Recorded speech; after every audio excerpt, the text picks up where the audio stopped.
Hi, my name's Phil. I like to talk about politics, and in this video I'd like to discuss the asylum deal with France, what it will mean in practical terms, what the political benefits to the government could be, but also does it address the key politics needed to counter Reform UK.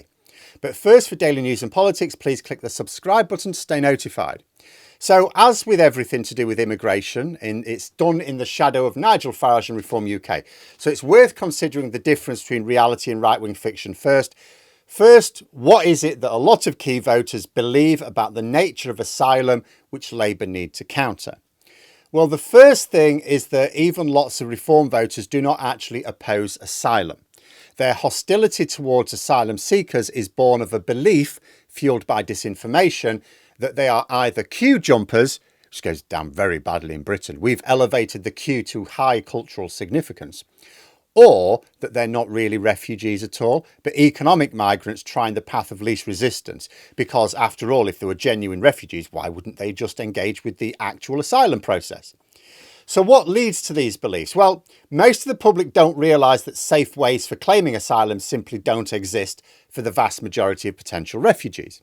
So if you believe that there is a formal process for legally claiming asylum, then what are you going to think about people travelling across the channel in an unauthorised way to claim in Britain itself?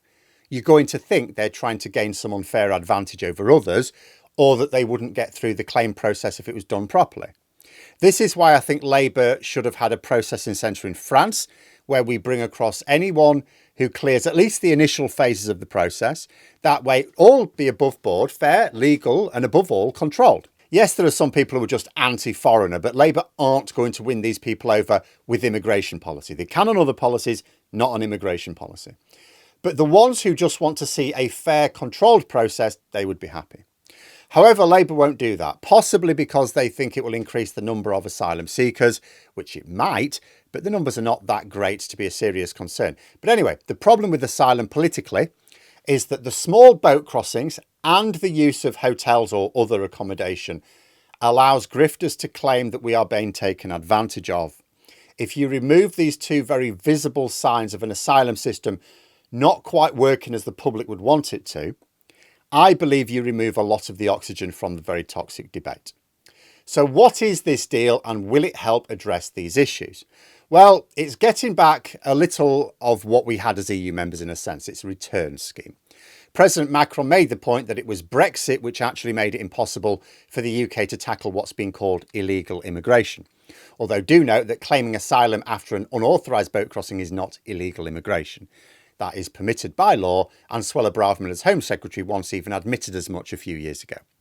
But there is also genuine illegal immigration, including from those claiming asylum, but without the means to demonstrate they need it. One of the problems we have since Brexit is that if someone claims asylum in the EU and fails the process, well, there's nothing to stop them trying their luck in the UK. This agreement tries to address that. It's a way of the UK basically saying, to an extent, look, we apply the same international standards as the EU on asylum claims.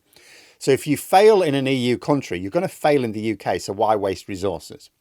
So the idea is those who arrive via small boat will be returned to France in return for the UK accepting a migrant in France with family links in the UK.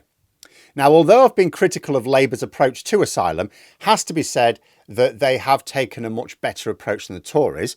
And although there are not enough safe routes, Labour did make it fairer in that they made it easier to claim asylum in the UK if you have family links. So the idea here is we take any asylum seekers with a family link in the UK in return for France dealing with any who travel across in small boats. Now, it is a one-in, one-out arrangement, so it'll be interesting to see exactly how the numbers stack up. But neither side will look like to their own public that they're getting the short end of the stick. But it is a one-in, one-out arrangement. So how does that benefit either side? Well, this is my reading of the situation. From France's point of view, some of these asylum seekers will have already tried and failed to claim in the EU, so I imagine they can be just deported. From the UK's point of view, there are two advantages if it works well. The first is it allows the government to pick up literally anyone who arrives in a small boat and take them back to France. Again, that's if the numbers work out. And this is exactly what the Tories and Reform UK said should happen. Only this is doing it legally and without trying to invade France.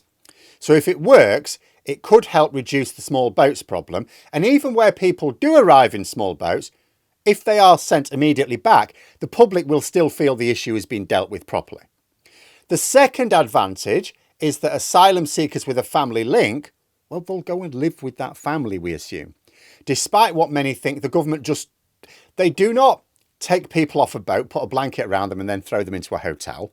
You know, if you come to Britain and claim asylum without the funds to find your own accommodation, you are homeless. You are actually homeless. There is then a process to try to get the government to find you accommodation, which takes some time. But if you just move in with your, extended family, then there's no homelessness and no need for the government to find accommodation. It means we can accept asylum claims, which the public are broadly supportive of, without spending a lot of public money on the process. So the deal would actually address both of the two very visible signs of an asylum process not working as the public expect it to work. If the deal works out well, and as I say, a lot of this will be dependent on how the numbers work out, it could actually take away one of Farage's main platforms. The devil, of course, is in the detail, as always.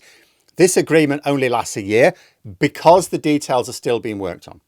So the idea is get the arrangement up and running now, because there's no time to waste to counter the threat of the far right in either Britain or France. Then work with France and the EU Commission on a more permanent, detailed arrangement between now and next summer. The one-in, one-out system will not please the real anti-asylum crowd, but like I say, the only way Labour win those over is with better housing, jobs and public services, not ever with immigration policy. But the many more key voters who accept asylum but just want the process to be controlled and fair, I think they will be satisfied as long as this deal looks like it's working. If we are not accepting asylum claims from anyone travelling across the channel in a small boat, well, a lot of people will think that side of the issue has been dealt with. They don't have a problem with the small boats. They have a problem with the small boats, and it looks like the people in them are getting some unfair advantage, right? If we're not spending billions on accommodation for asylum seekers, again, a lot of people will be happy about that as well. So this deal could actually work politically, certainly a lot better than trying to smash the criminal gangs, which was always either a red herring or an act of futile folly. But it will be important for it to work for the EU as well. We've agreed it because we have collaborated through serious diplomacy to get an outcome which is best for both of our countries. Because it has to work for both sides. Macron has said he believes it will if it turns into an EU-wide agreement, because that would then allow them to deal with traffickers as well. But let me know what you think in the comments below, and for more content you could subscribe to the channel or even join for access to streams and behind the scenes updates. Thanks for watching, and until next time, I'll see you later.